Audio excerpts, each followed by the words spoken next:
Good evening from Sacred Space at Titania's Realm. The time is 7:59 p.m. on the 9th of February 2025. We got cut off. I just started reading chapter 24 of Great Australian Ghost Stories, titled Banished Spirits, the Ghosts of Port Arthur, and we went blippity blip. So I'm back to finish off that chapter because I promised you 4 chapters today, and got to keep my word. So it's a bit odd how we just got blipped off rather randomly there. Don't know what happened. Very random. So we'll begin again. Chapter 24, Banished Spirits, the Ghosts of Port Arthur. The tragic slaying of 35 innocent people by a crazed gunman at Port Arthur in 1996, and the devastation caused to historic buildings there by a tidal surge just a few months ago. This book is published in 2012. Are still fresh in the minds of Australians, and yet, when history replaces memory, these events will come to be seen as single chapters in the long saga of cruelty and hardship that is the history of the old penal settlement. That Port Arthur is the haunt of many ghosts should surprise no one. What is surprising is that the most haunted places in the complex are not the sombre prison buildings, but the innocent-looking parsonage and the comfortable former residences of the commandant and the medical officer, where families lived, for the most part happily and well, amid all the misery and deprivation that surrounded them. Rumours of ghosts at the Port Arthur parsonage go back to the middle of the 19th century, when the Reverend George Eastman, a man of enormous girth, died in an upstairs bedroom. His empty coffin was manoeuvred up the narrow stairs, but when filled, it was found to be too heavy to be brought out the same way.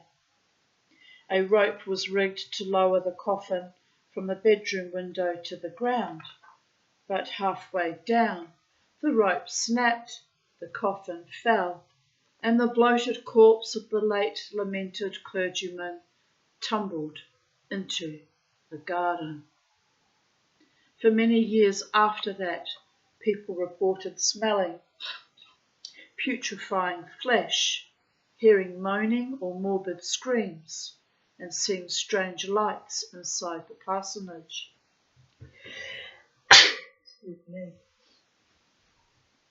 Some claimed Reverend Eastman's corpse reappeared from time to time, spread-eagled in the garden where it had so ingloriously landed.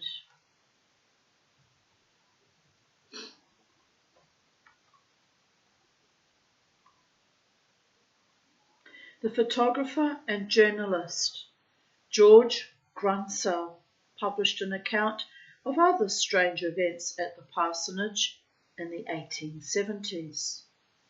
Grunsell told of a doctor finding all the windows of the parsonage ablaze with light one night, and deciding to call in to welcome home Reverend Hayward, one of Eastman's successors, and his family, who had been absent for some weeks. Reverend Hayward answered the door, but said that his wife and children had not yet returned. The embarrassed doctor explained that he had assumed all the lights had been Mrs. Hayward putting things in order. Lights? Asked the puzzled cleric. What lights? Hayward and a servant had been alone in the kitchen at the back of the house, and the only light burning was there. The others had also seen the bright lights, and the phenomenon was the talk of the settlement the next day. The Haywards themselves discovered light streaming from under the door of the minister's upstairs study one night soon after. The door was closed and the room apparently empty.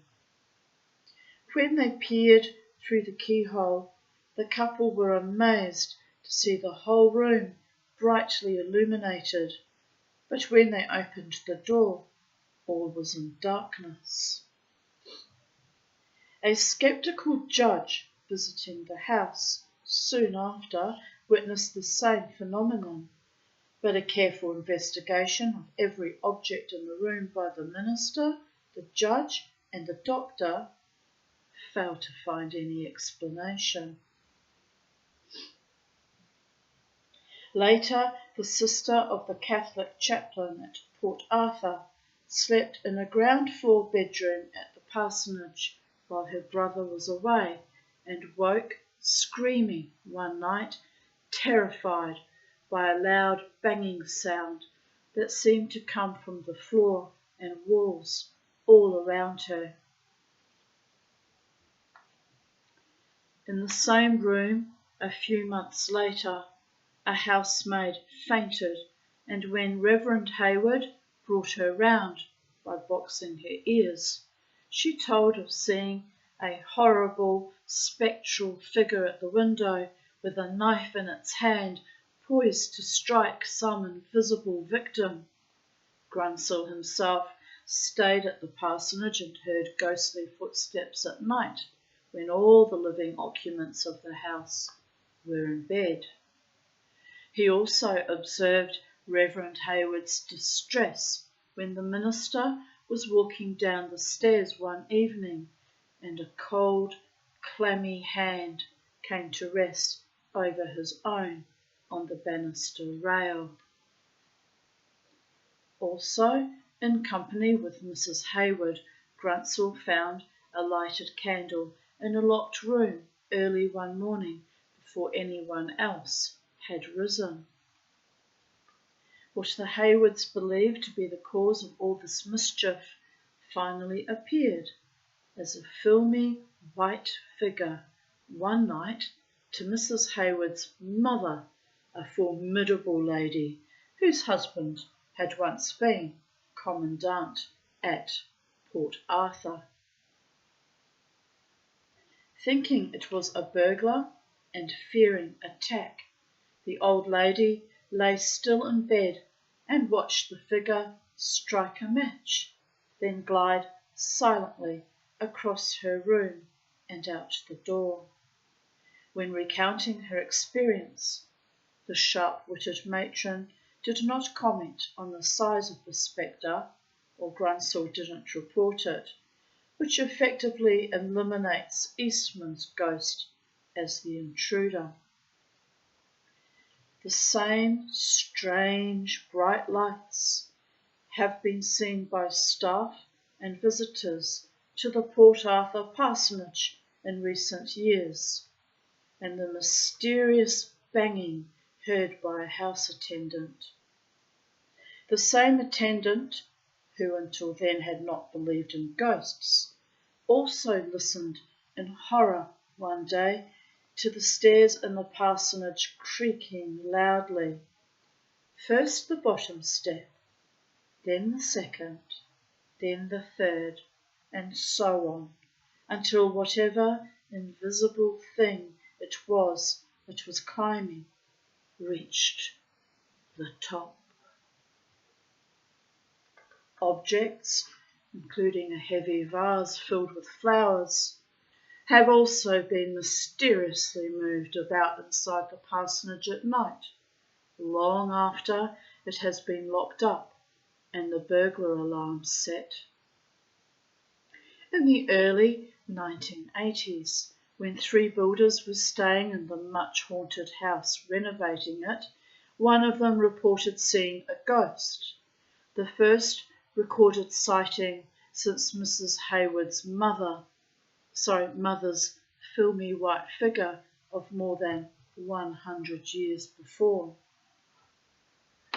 As the builder was entering his room one night, he caught sight of a woman dressed in old-fashioned clothes. Instantly, the temperature in the room dropped and the curtains billowed, although the windows were firmly closed. Seconds later, the figure vanished and everything returned to normal. Another of the builders woke in the middle of the night with the sensation that he was being attacked. It felt, he said, as if someone was sitting on his chest and driving the breath from his lungs. At the same time, each of the builders heard the oft-reported banging noises. The work the three were carrying out well might have upset the spirits in the old house. They were removing the second floor, where much of the ghostly activity had occurred over the years, and reducing the building to its original single story. The Port Arthur Church, now in ruins, stands a few metres from the parsonage. When foundations for the church were being dug in 1853, two convicts, William Riley and Joseph Shuttleworth, got into an argument. Riley killed Shuttleworth with a blow from a pickaxe and was hanged for the crime. The following year, another convict fell to his death from the roof of the almost completed building after another argument. It was popularly believed that these two violent deaths were the reason the church was never consecrated, which is untrue. It was never consecrated to one denomination because it served all denominations. Less easy to explain is the fact that ivy, which grew in profusion on every other part of the building, would never grow on the bloodied spot where the second convict landed.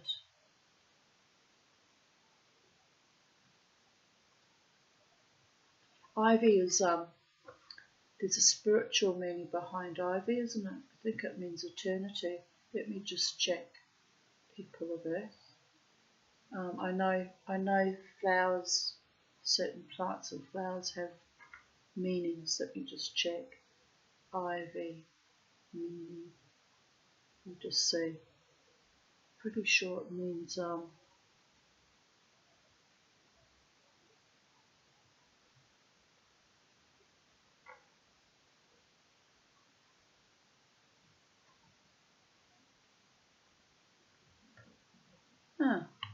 ivy symbolises fidelity. It won't easily let go of something it's attached itself to, and eternal life, because the plant is evergreen, just as I suspected.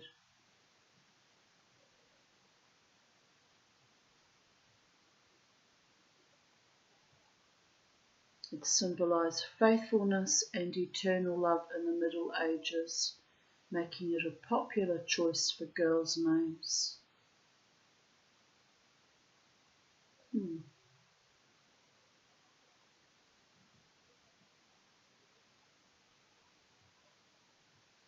It is often associated with witchcraft, which is frequently featured in spells for love and fertility. It was once believed that if ivy grew on the walls of the house, the occupants were protected from evil. So there, it's quite potent that it refused to grow on that spot.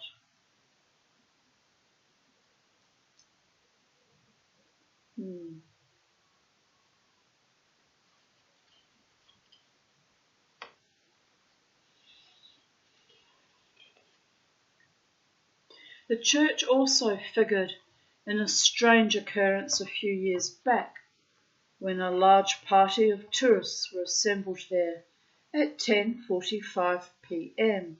on a clear, starry night.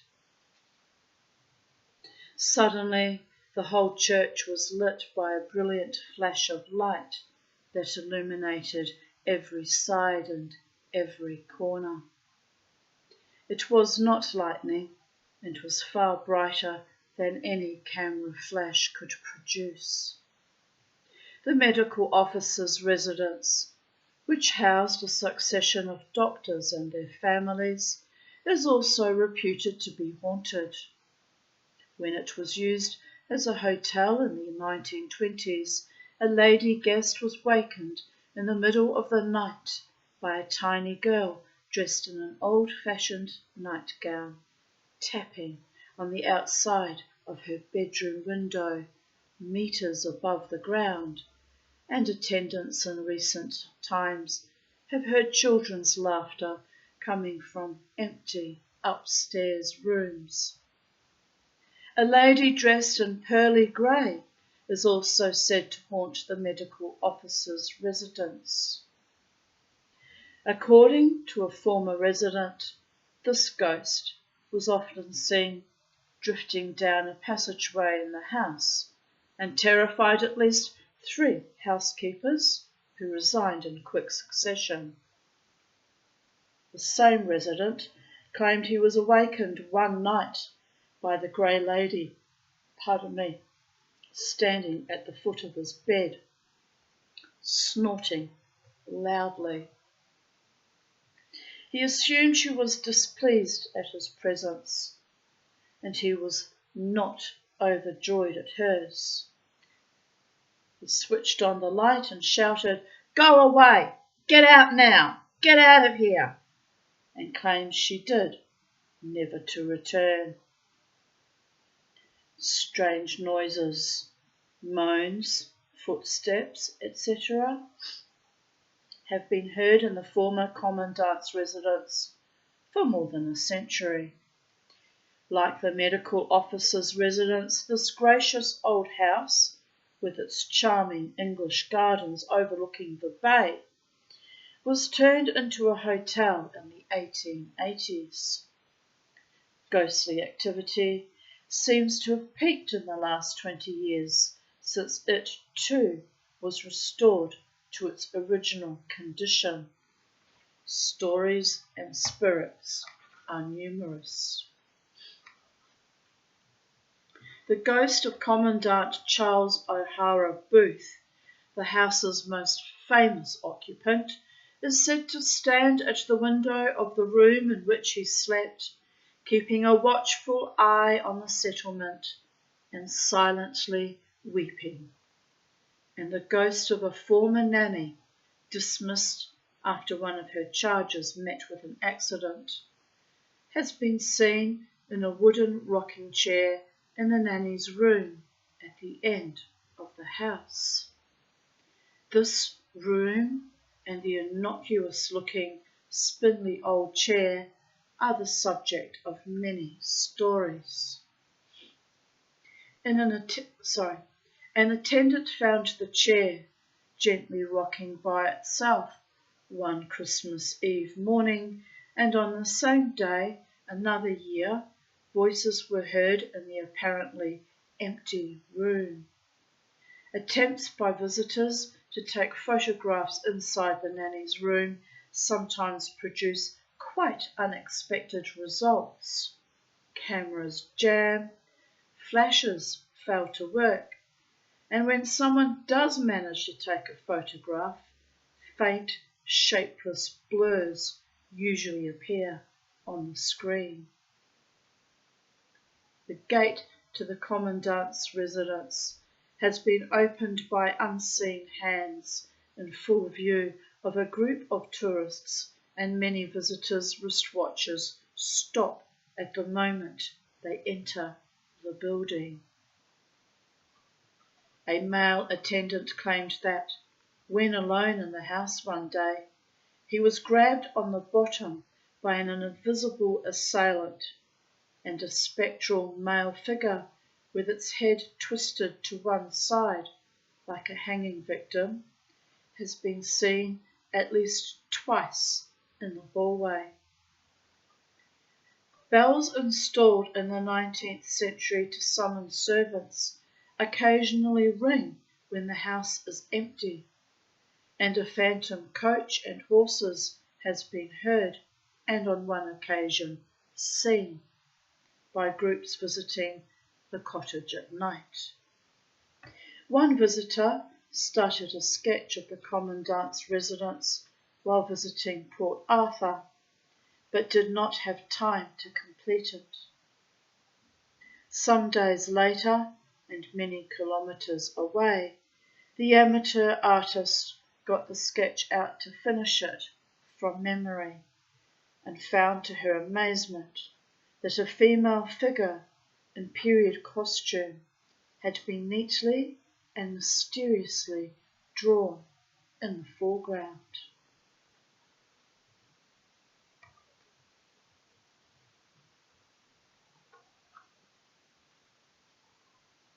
I kind of like that though. Like, what a way to say, I was here, finish off someone's drawing. That's really, it's really kind of cute and mischievous. A ghostly legacy seems also to have been left from the time when the house was the Carnarvon Hotel. A group of archaeologists sleeping there during restoration in 1983 had several terrifying experiences. One female heard footsteps in the night climbing the stairs and entering the room she slept in. No figure appeared, but a soft groan echoed through the dark house before the footsteps returned the way they had come. Another of the archaeologists was awakened in the night by the hand and face of an elderly woman, no body or arms, looking over his head, then floating up towards the ceiling and fading away. A different female member of the party claimed to have seen a vision on the ceiling of a room where they were all playing cards one night. She saw, she said, a woman being chased by a man. Her description of the woman tallied with her colleague's memory of the face he had seen, and later both recognised her in an old photograph they were shown of the former manageress of the Carnarvon Hotel. Beside the Commandant's residence stands the old powder magazine surmounted by an impressive watchtower. A reliable witness claims that he was grabbed on the arm by an invisible hand when walking nearby, and on one memorable morning the sound of a ghostly bugle was heard playing Reveille from the empty tower. Directly behind the watchtower stands Tower Cottage, the former married officers' quarters. Two people who slept there at different times in recent years either dreamed identical dreams or saw the same apparition, a soldier in a red uniform leaning over the bed, looking down at them. Directly across the bay from the Commandant's residence stands Jetty Cottage at the end of the Commandant's jetty. The ghost of a young man, possibly Private Robert Young, who drowned near the jetty, aged just 20 in 1840, is said to haunt that area. According to the account of a woman who, staying at Jetty Cottage a few years back, woke in fright to find a ghost in her room, he has straight black hair and wears a ruffled white shirt. Another guest at another time saw the same figure sitting on the front steps of the cottage and on the jetty on 2 consecutive nights. This second ghost also claimed to have heard a woman screaming at exactly 10:30 o'clock each night. Others, too, have heard the pitiful screams that resound through the lonely cottage and float across the water. There are many other stories of ghostly activity at Port Arthur, not all confined to these comfortable houses and cottages. The multi-storied penitentiary, built in 1848 and now a roofless shell, seems blessedly free of ghosts at the moment, but the smaller model or separate prison, where inmates were kept in solitary confinement and required to wear masks to hide their features, echoes, it is said, to the screams of a 14-year-old prisoner who was confined in the condemned cell for 2 weeks awaiting execution. Another convict, William Carter, committed suicide in his cell in the model prison by hanging himself with the straps of his hammock. Tourists visiting this particular cell often experience unaccountable feelings of anxiety and depression long before they are told the story of Carter's suicide. Then there are the dark cells where prisoners were inhumanely imprisoned for long periods in total darkness and total silence. And is it coincidence that light bulbs in one of these cells continuously blow just as visitors enter?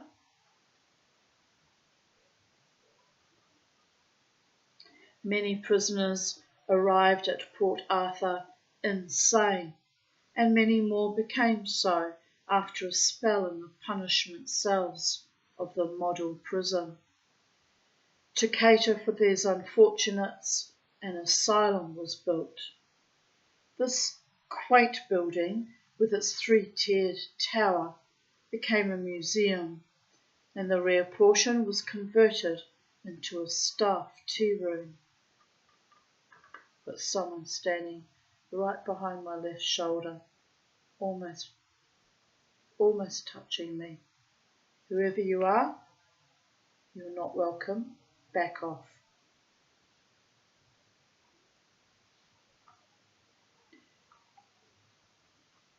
Two women working at the museum had a strange experience one day when a door slammed shut, trapping them in a small room. Try though they might, the heavy door would not budge. Their calls for help attracted 2 visitors walking by.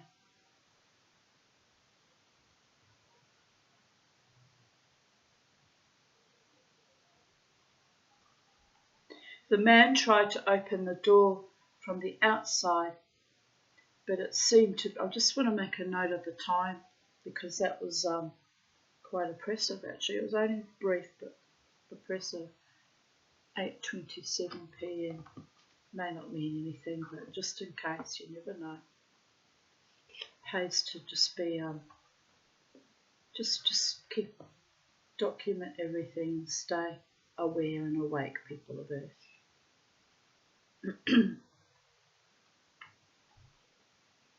Where was I? The man tried to open the door from the outside, but it seemed to be stuck fast. His wife half-jokingly said, "Let me try," and applied her slender hand to it. The door swung open effortlessly. It had never jammed before and has never jammed since. 2 other employees, seated at a table in the staff tea room one day, watched in amazement as a heavy ashtray glided across a flat bench top and had to be grabbed to stop it falling to the floor.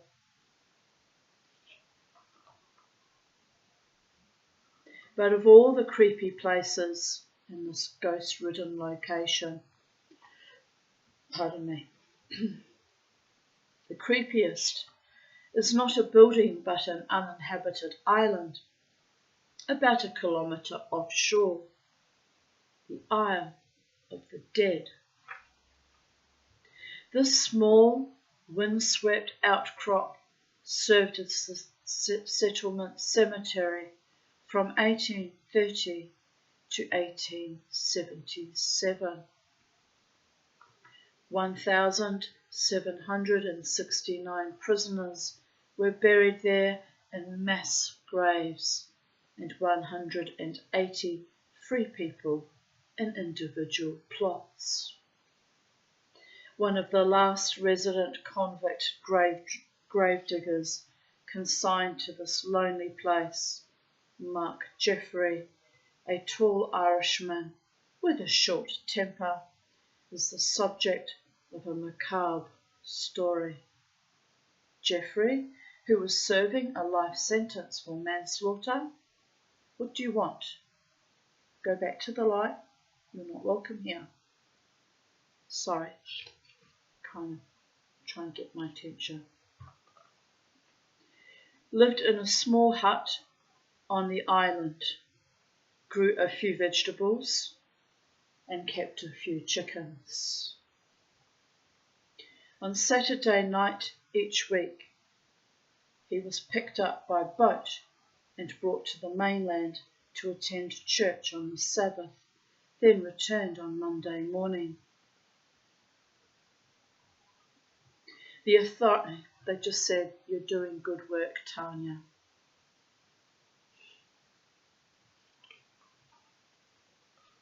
The authorities were glad to get rid of this hothead for most of the week, and not at all pleased when they spotted a signal fire burning early one midweek morning. When a detachment of guards rode across to investigate, they found Jeffrey in a wild, agitated state, begging to be taken off the island. He told how, on the previous night, his hut had been shaken and rocked by some invisible force. Then a fiery red glow had lit the walls and the surrounding ground.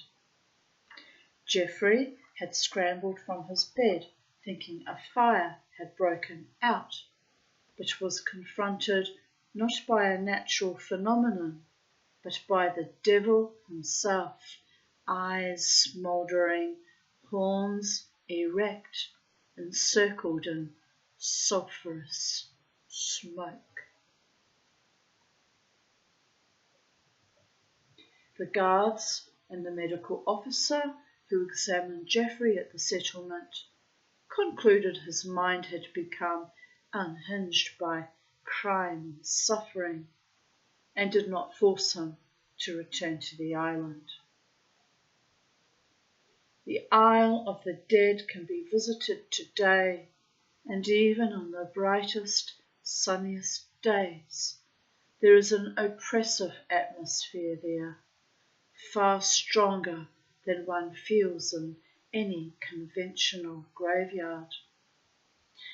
The chances of encountering His Satanic Majesty are pretty remote, but with almost 2,000 bodies buried below ground, a few spirits would not be out of place.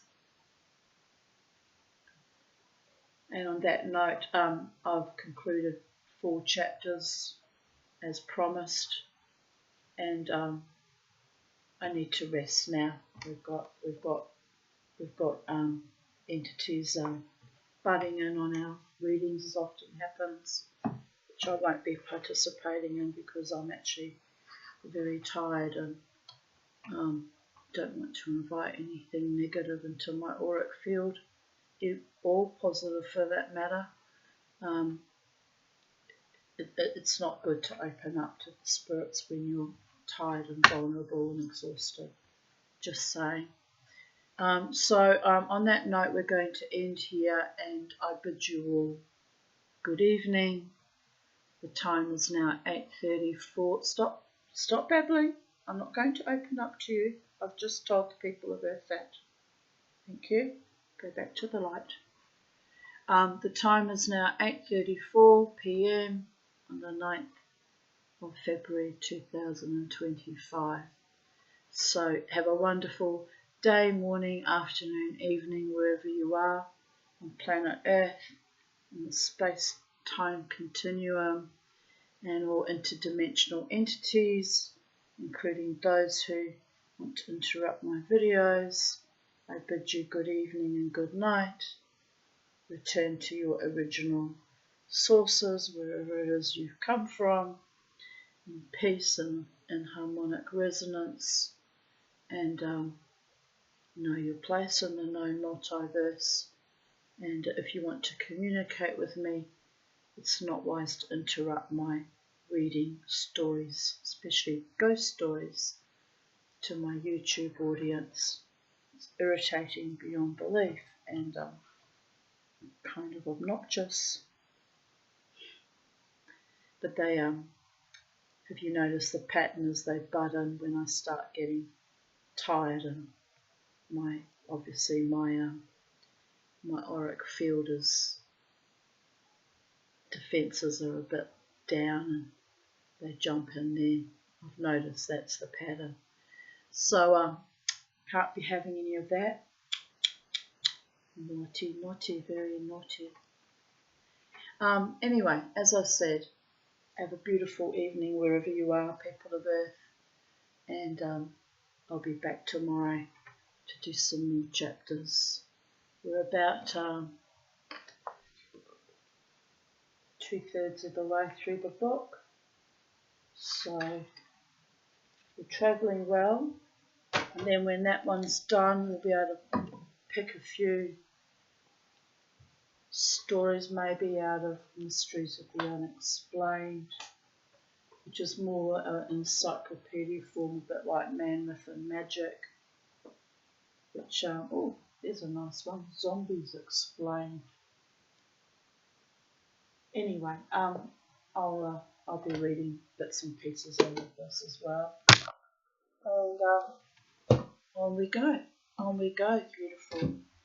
beautiful people of planet Earth and all other interdimensional entities. From Titania's realm and sacred space. Peace, shalom, salam, be with us all. Amen v'salam.